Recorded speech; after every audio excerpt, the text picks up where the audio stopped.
시 9강 첫 번째 시는 그 여름의 끝.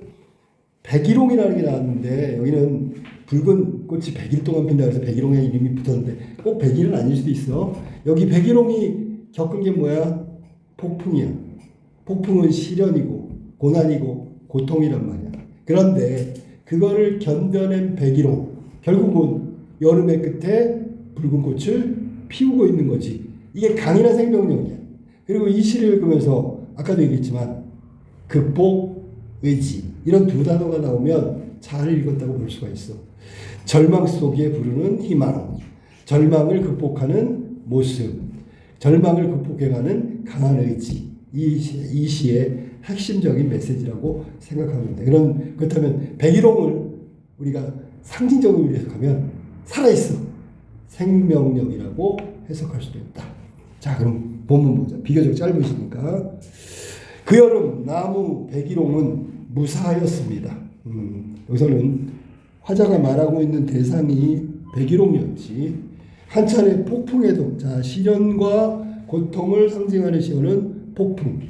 자, 여름은 폭풍의 계절이잖아. 폭풍이 안 올 수가 없잖아. 백일홍은 이 폭풍을 견뎌내고 이겨내야 된단 말이야. 그래야지 붉은 꽃을 매달을 수 있는 거야. 자, 그 다음에 폭풍에도, 그러면 시련과 고통이 연속으로 계속 온단 말이야. 쓰러지지 않아.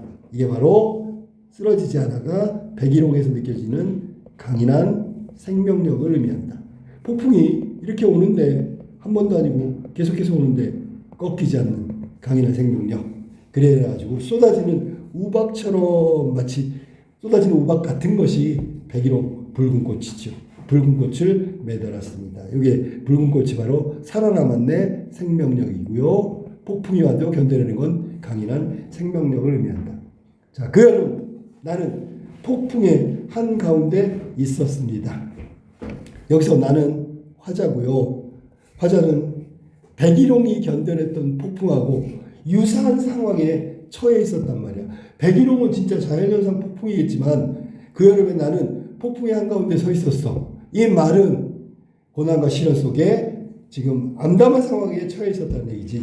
그 여름 나의 절망이 바로 폭풍이고, 장난처럼 붉은 꽃을 매달았지만 이렇게 하면 안 되죠. 장난처럼 매달면 안 되죠.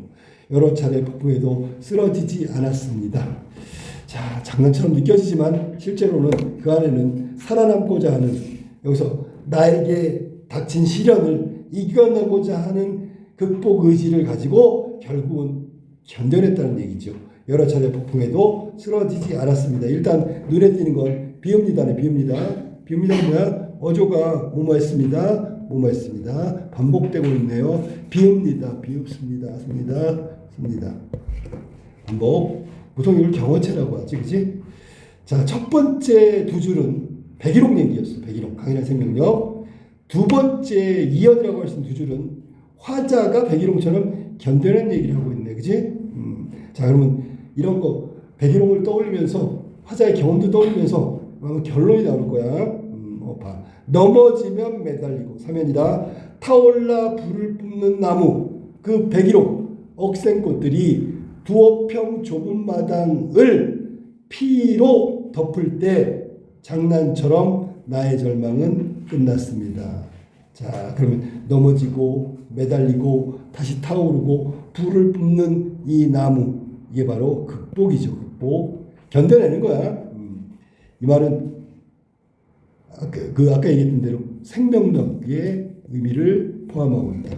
봐봐, 죽지 않잖아. 끈기와 강인함. 넘어져? 그럼 다시 매달리고 타올라 불을 뿜고 죽지 않아. 자, 나무 백일홍이 억센 꽃들이 두어 평 좁은 마당을 피로 덮을 때, 자, 이 피는 뭘까요? 흔적이라고 봐야 되겠죠. 살아남은 흔적. 아까 얘기했잖아. 폭풍 속에서 견뎌내고 붉은 꽃. 그게 바로 피라고 얘기한 거죠. 결국은 활짝 피어 있는데, 일단은 백일홍은 활짝 피어 있는 거야. 그리고 백일홍은 두어 평 좁은 마당에서도 견뎌내고 있는 거죠. 그리고 시기적으로 본다면 여름을 견뎌냈어. 그게 바로 그 여름의 끝이 된다는 뜻이야. 화자는 백일홍과 자신을 동일시하고 있다. 자신의 극복은 결국 백일홍이 붉은 꽃을 매달아 놓은 것 같은 동일한 감정을 느끼고 있다. 동일한 일이라고 생각하고 있는 거야. 장난처럼이 뭐냐면 원래는 장난하면 이건 시답지 않고 가벼운 거잖아. 근데 여기서는 화자가 장난처럼 견디는 거 아니지? 그렇다면 실제는 처절하게 이겨낸 거란 말이야. 그렇다면 이건 반어적 표현이라고 해석하는 게 합당하다. 반대로 얘기했어. 장난은 신중하지 않은 거 그냥 대충 한 것처럼 보이지만 실제로 살아남기 위해서 백일홍도 화자도 모두 정말 진지하게 이 말을 장난처럼이라는 반어적 표현을 쓰고 있다. 자, 그럼 시험에 나올 만한 거 한번 정리해볼까? 자, 1번 그 여름의 끝에 나와 있는 우리가 용어를 좀 알아둬야 되는 게 있어. 뭐냐면 자 보세요. 이 시는 제일 처음에 떠오르는 게 뭐야? 아까 동일시라는 걸 얘기했었죠. 동일시. 화자하고 화자는 백일홍이 견뎌냈던 것을 생각하면서 그것은 자신이 견뎌낸 것하고 유사하다. 동일시. 이건 유사성을 이야기하고 있다. 화자와 백일홍의 유사성. 비슷하다. 뭐라고? 폭풍 속에 견디는 백일홍. 실제 폭풍을 견뎌내는 화자. 여기서 폭풍은 고통과 시련. 자, 두 번째는 지금 금방 했던 반어적 표현이 떠올라야 돼. 동반. 세 번째, 아까 백일홍을 자신과 같이 동일시하고 있으니까 의인화가 돼야 되겠지. 그 다음에 비유적 표현은 당연히 나왔고, 뭐뭐처럼, 장난처럼이 비유적 표현인 동시에 반어적 표현이라고. 두 가지가 한꺼번에 있는 거야. 그 다음에 색채어 있어요? 네. 붉은 색깔로 하잖아요. 붉은색이 바로 색채어요. 자, 여기 색채어가 나온다. 이렇게 정리하면 되겠다. 알았지? 그 다음에 비읍니다는 아까도 얘기했지만 비읍니다는 뭐합니다. 씁니다는 경어체라고 했죠. 경어체가 뭐야? 존댓말이라고 생각하면 돼요. 응? 이게 우리가 배웠잖아. 아주 높임에 해당되는 비읍니다. 경어체, 격식체, 어조다. 요게 그 여름의 끝이라는 시였어. 자, 두 번째 시로 갈게. 김명인의 그 나무. 사실은 가시와 다를 바 없는 동일한 시야. 동일한 시. 위에가 백일홍이면 여기서는 그 나무가 대상이 되는 거고 화자는 그 나무를 보면서 동일시 자신의 삶과 동일시하고 있다. 그러니까 거의 같은 내용의 시라고 보면 돼. 그 나무를 통해서 왜 화자는 일종의 용기를 얻었고 저렇게 살아야 된다는 어떤 삶의 지평을 얻게 된단 말이야. 왜 그런지 한번 볼까? 여기 나무는 늑된 나무야. 뭐 쉽게 얘기하면 늑대다는 얘기는 뭐랄까 병들고 늑된 나무니까 볼품없는 나무고. 근데 얘가 했던 일이 뭐죠? 꽃을 피웠다는 거. 이게 중요하지. 꽃이 필 시기도 아닌데 견뎌내고 다른 나무에 비해서 뒤늦게라도 꽃을 피워낸 거야. 그러니까 아까 나왔던 백일홍은 폭풍을 견뎌내고 꽃을 끝까지 달고 있었고 이 늑대고 병든 이 나무는 그 나무는 다른 나무들에 비해서 좀 늦춰진 시기에 그래도 끝까지 꽃을 피우는 어떤 결과를 만들었단 말이야. 그런 점을 보면서 화자는 나무와 동일시하고 자신의 삶도 그러한 좀 늦을 수는 있지만 그러한 결실을 얻기를 소망하고 있다. 자, 정서적인 측면을 이야기합니다. 자, 첫 번째 봅시다. 한 해 꽃잎을 며칠 만에 활짝 피었다 지운 벚꽃가로 따라가다가 미처 제 꽃 한 송이도 펼쳐들지 못하고 멈칫거리는 바로 그 나무, 늑된 그 나무를 발견했죠. 그러면 벚꽃이잖아. 딱 피었다가 뭐 열흘도 아니고 일주일인가 딱 폈다가 확 떨어져 버리잖아. 다 같이. 근데 그때는 그 나무가 꽃을 피지 못한 벚꽃나무. 이 벚꽃이라는 건 순간적으로 짧은 순간에 확 피었다 지는 속성을 갖고 있다고. 짧은 순간에. 그러니까 이건 다른 말로 일시적이죠. 일시적. 자, 그럼 그 나무는 벚꽃나무인지 아닌지 확인해 봐야 돼. 벚꽃나무인데 늦게 핀 벚꽃인지 아니면 벚꽃처럼 피지 않은 좀 약간 오랫동안 시간이 지난 다음에 핀 꽃인지. 자, 미처 제 꽃송이를 펼쳐들지 못하고 멈칫거리고 있대. 자, 그러면 이유가 뭘까? 그러면 여기 있죠. 얘는 늦된 나무니까 늦된 나무. 뭔가 꽃을 피우는데 오래 걸리는 거지. 들킨 게 부끄러운지. 자, 부끄럽다는 감정은 누가 할 수 있죠? 사람이잖아. 그럼 이런 게 바로 의인어라고 하는 거야. 의인어. 자, 그 나무를 사람처럼 부끄러움, 정서를 얘기하고 있다고. 그 나무는 그러면 늦된 나무고, 늦된 나무는 꽃송이를 하나도 펼쳐들지 못하고 멈칫멈칫대고 있는 그 나무란 말이야. 시멘트, 개울 한 구석으로 비틀린 뿌리 감춰놓고, 비틀어진 뿌리, 앞줄 아름드리 그늘 속에 반쯤 숨어 있었죠. 숨어 있대. 부끄러움의 어떤 정서하고 비슷한 모습이 있죠. 아니면 비틀어진 뿌리를 감춰놓고, 이거는 일종의 부끄러움이야. 아니면 다른 나무하고 좀 다른 점이 있죠. 결국은 앞줄 아름드리 그늘 속에서 반쯤 숨었대. 반쯤 숨어 있는 건 뭐야? 다른 나무하고 다르다는 거죠. 그런데 다른 나무는 움직일 수 없는데 숨어 있다고 얘기했으니까 일종의 사람으로 얘기한다면 소외된 대상이라고 봐야 되겠지. 주류가 아니야. 소외되어 있다고. 왜? 일반적인 모습을 갖고 있지 않기 때문에. 알았니? 그러면 여기 늦된 나무가 갖고 있는 속성을 한번 볼까? 늦된 그 나무는 꽃 한 송이도 펼쳐들지 못하고, 그 다음에 개울 한 구석에서 비틀린 뿌리 가지고 있고요. 그늘 속에서 반쯤 숨어 있는 거. 이게 여기 나와 있는 화자가 바라보고 있는 시적 대상, 그 나무의 속성이란 말이야. 속성. 그 나무는 그런 나무야 라는 얘기야. 자, 봄은 그 나무에게만 더뎌서 꽃철 이미 지난 줄도 모르는지. 자, 꽃필 때가 다 지났는데 가지 가득 매달고 있는 멍을 어딘가 안쓰럽지요. 이미 다른 나무들은 꽃이 피고 다 떨어졌단 말이야. 그런데 멍을 가지 가득 매달고 있는 꽃이 아니라 오히려 상처 같은 느낌이 들어. 아니면 이렇게 힘겨움인 것 같아. 어딘가 안쓰러웠죠. 자, 시적 대상을 바라보는 화자의 정서는 연민이네. 자, 여기는 멍울이라고 했기 때문에 화려한 꽃이 아니고요. 근데 이렇게 됐어. 늦된 나무가 비로소 밝혀드는 꽃불성화와 안쓰러웠었는데 나중에 보니까 늦었지만, 다른 나무와는 다르지만 이렇게 피어난 꽃이 꽃불이래. 꽃인데 불이 활활 타오르는 성화 같다는 얘기야. 이게 비유적 표현이라고 해야 되겠지, 그렇지? 그 나무가 피어난 꽃을 여기는 성화라고 했습니다. 활활 타오르는 성화. 긍정이라고 봐야 되겠지. 환하게 타오르는 것이므로, 자, 나도 여기 봤다. 시상이 이제 전환되기 시작해. 나도 이미 길이 끝난 줄 까마득하게 잊어버리고 한참이나 거기에 멈춰가지고 서 있었다.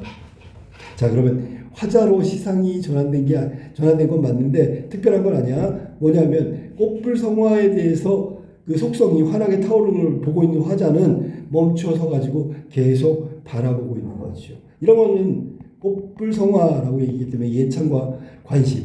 처음에는 연민이었지만 멍을 갖다가 관심을 가지고 예찬하면서 계속 지속적으로 보고 있는 거지. 산에서 내려 2달 거리나 제자리를 찾지 못해 헤매고 다녔던 저 난만한 봄길 어디. 자, 보세요. 난만하다라는 얘기는 아까 그 꽃 있잖아. 흐드러지게 폈다 이런 얘기 유사한 거 할 때 했었는데 그런 비슷한 거. 난만 어지럽게 필 정도니까 난만한 봄길 어디에. 생각해봐. 제자리를 원래는 산에서 내려 2달 거리나 제자리를 2달이나 늦게 폈네, 그지? 제자리를 찾지 못해가지고 헤매고 다녔던 저 난만한 봄길 어디쯤에 활짝 피어있는 그 나무의 꽃이란 말이야. 늦깎이 깨달음.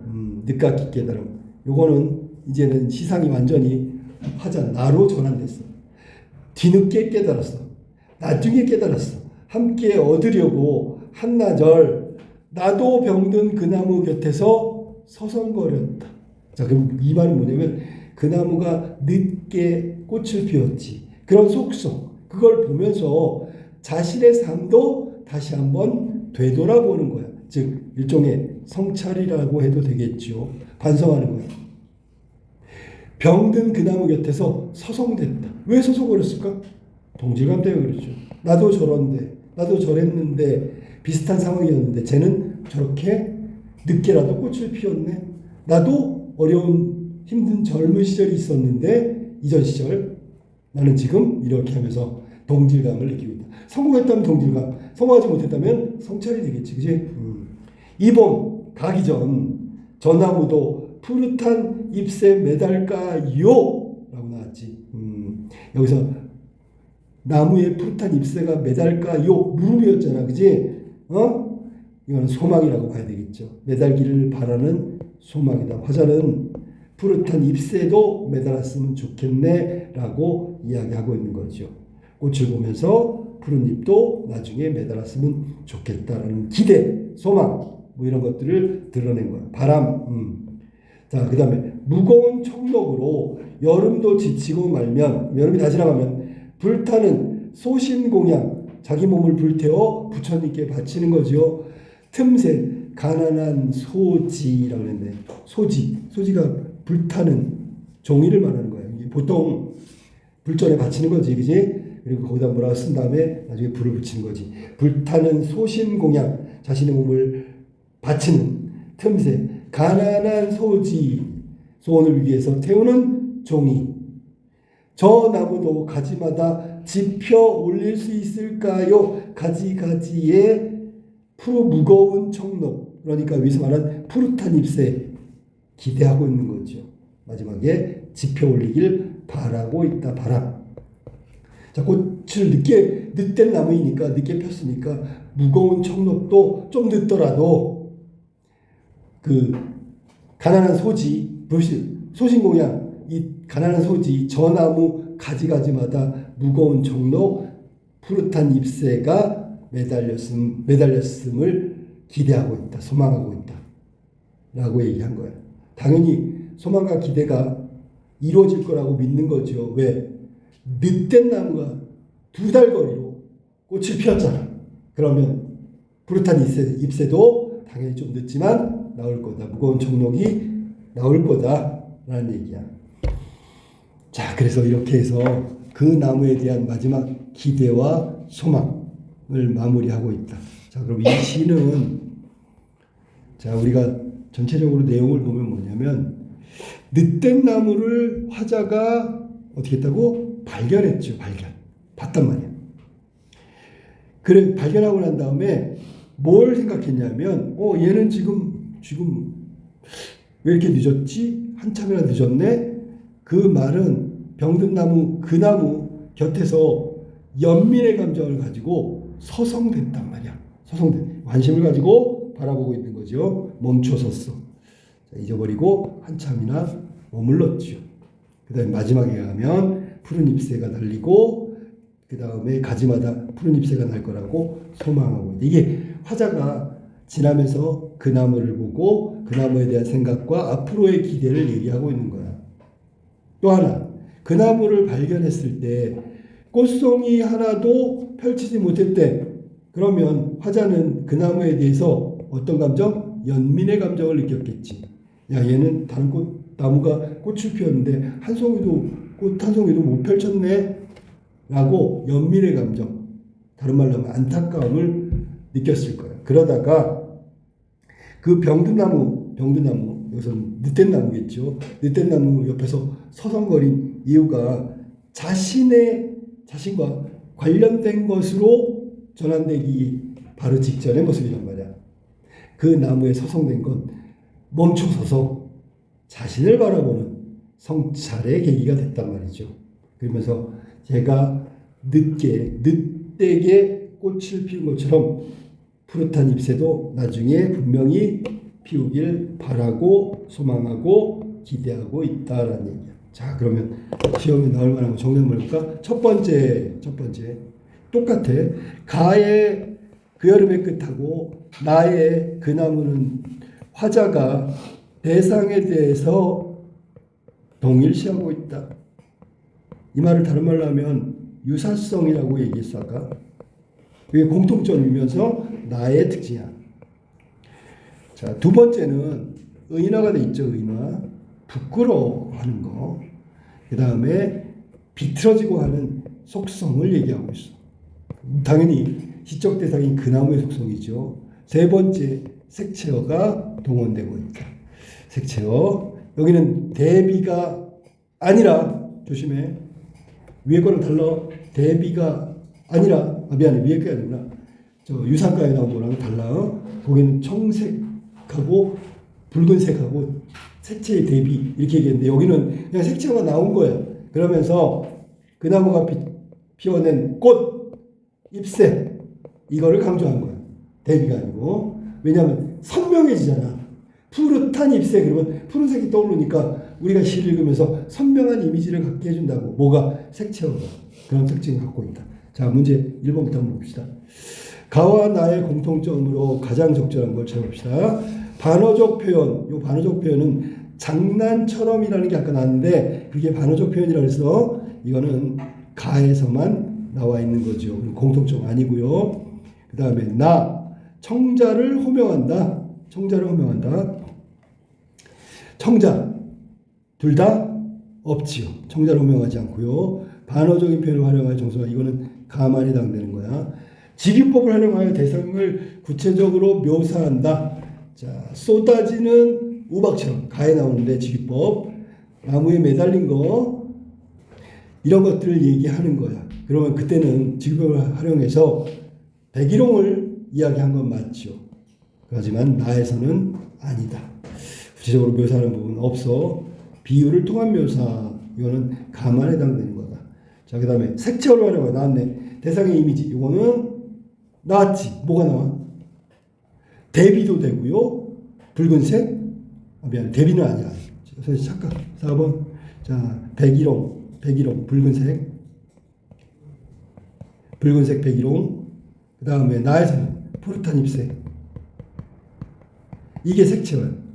얘는 그 나무에 앞으로 달릴 잎새를 말하는 거고, 붉은색은 폭풍을 견뎌낸 백일홍의 꽃. 그래서 얘네들 색채가 대비는 없고 각각 백일홍과 그 나무의 잎새, 색채를 통해서 이미지의 선명성을 제시하고 있다. 맞았죠? 금방 얘기했던 거야.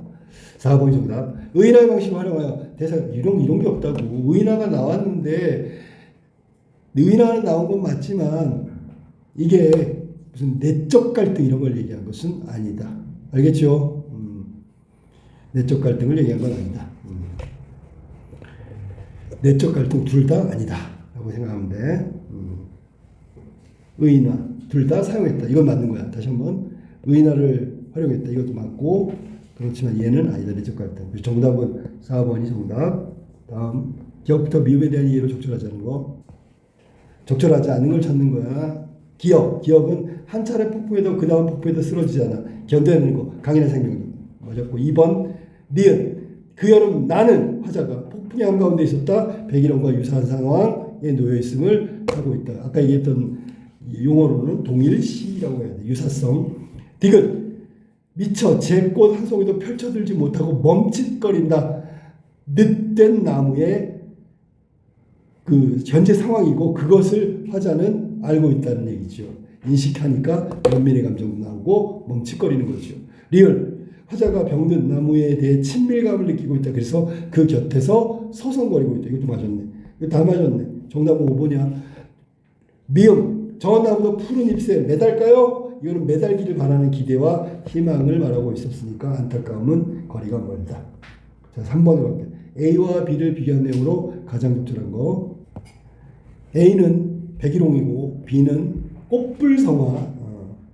자, 내용으로 가장 적절한 거. A와 B는 백일홍과 늑된 나무가 보여주는 희생정신, 이게 아니고 A는 강인한 생명력을 말하는 거고, B는 여기서는 늦었지만 끝까지 그것을 견뎌내고 꽃을 피워낸 결과, 이런 것들을 말하는 거지. 희생정신은 거리가 멀다.